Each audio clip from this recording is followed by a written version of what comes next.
श्री गणेशाय नमः। ओम नमः शिवाय। ओम नमो नारायणाय। जय श्री राधे कृष्ण। जय गंगा मैया। जय सनातन धर्म। प्रिय भक्तजनों, माताओं, बहनों और श्रद्धालु भाइयों, आज हम आप सभी के समक्ष पवित्र माघ मास के अद्भुत महात्म्य का श्रवण करने जा रहे हैं। जिस माघ मास को देवताओं का भी प्रिय मास कहा गया है, जिस मास में किया गया स्नान, दान, जप और तप असंख्य जन्मों के पापों को नष्ट कर देता है, यह वही पावन मास है जिससे स्वयं भगवान विष्णु, भगवान शिव और माँ गंगा पृथ्वी पर विशेष रूप से विराजमान रहते हैं। हे भक्तों, इस कथा को सुनने मात्र से मन शुद्ध होता है, बुद्धि निर्मल होती है और जीवन में पुण्य का उदय होता है। अब आइए श्रद्धा और विश्वास के साथ माघ मास महात्म्य अध्याय पहला शुभारंभ करते हैं। पुराणों में कहा गया है, माघो मासः पुण्यतमः सर्वेषां मासानां वरः, अर्थात माघ मास सभी मासों में सबसे अधिक पुण्यदायक है। जब सूर्यदेव मकर राशि में प्रवेश करते हैं तब माघ मास का आरंभ होता है। यह मास पौष पूर्णिमा से लेकर माघ पूर्णिमा तक माना जाता है। इस काल में गंगा, यमुना, सरस्वती, नर्मदा, गोदावरी सभी नदियाँ अत्यंत पवित्र और पुण्यदायिनी हो जाती हैं।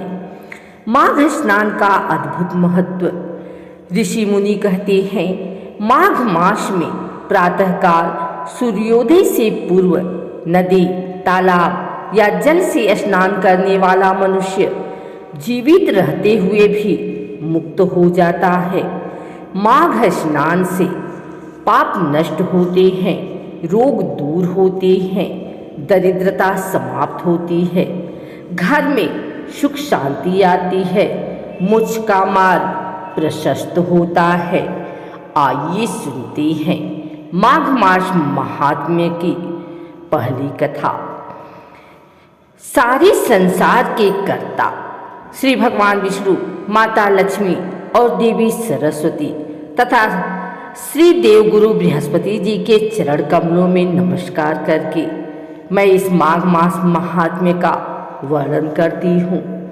एक समय श्री सूत जी ने अपने गुरु श्री व्यास जी से कहा, आदरणीय गुरुदेव, कृपा करके आप मुझसे माघ मास का महात्म्य कहिए, क्योंकि मैं आपका शिष्य हूँ।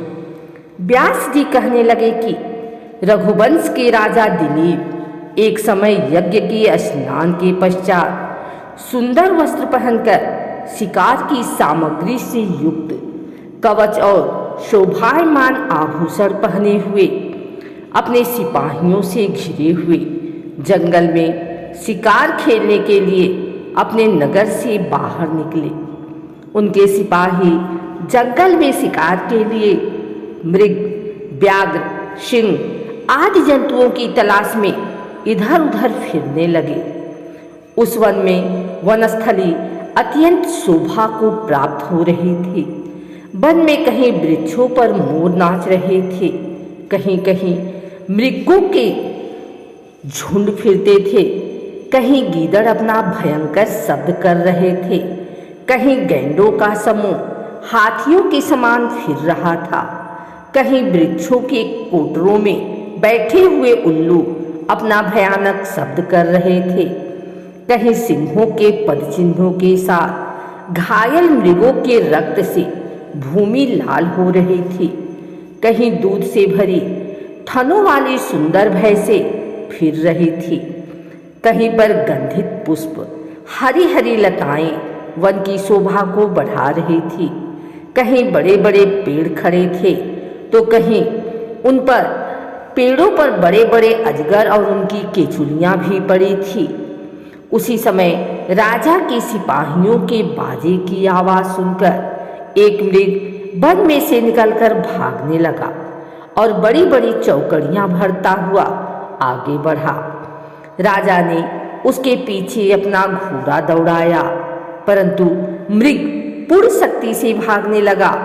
मृग कांटेदार वृक्षों के एक जंगल में घुसा और राजा ने भी उसके पीछे वन में प्रवेश किया, परंतु दूर जाकर मृग राजा की दृष्टि से ओझल होकर कहीं निकल गया।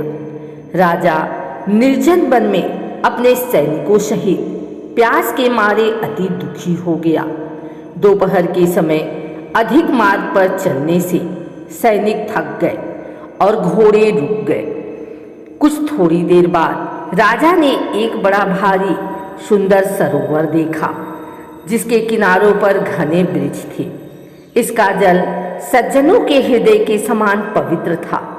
सरोवर का जल लहरों से बड़ा सुंदर लगता था।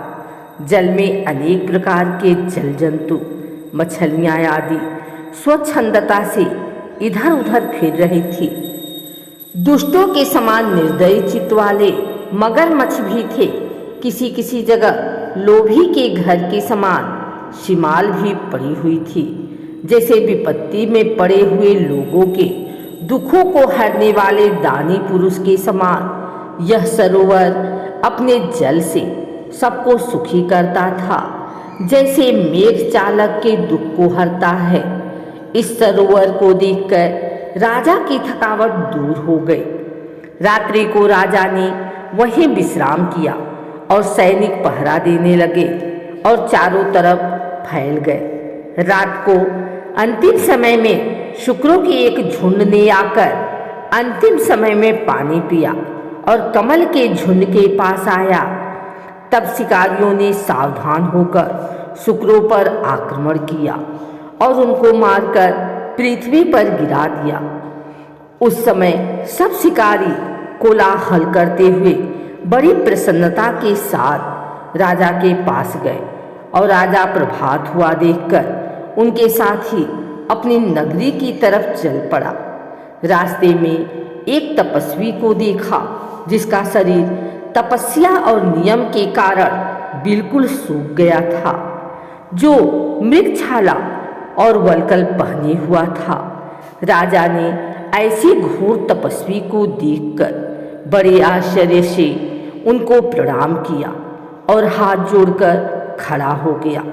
तब तपस्वी ने राजा को कहा कि हे राजन, इस पुण्य शुभ माघ में इस सरोवर को छोड़कर तुम यहाँ से क्यों जाने की इच्छा करते हो?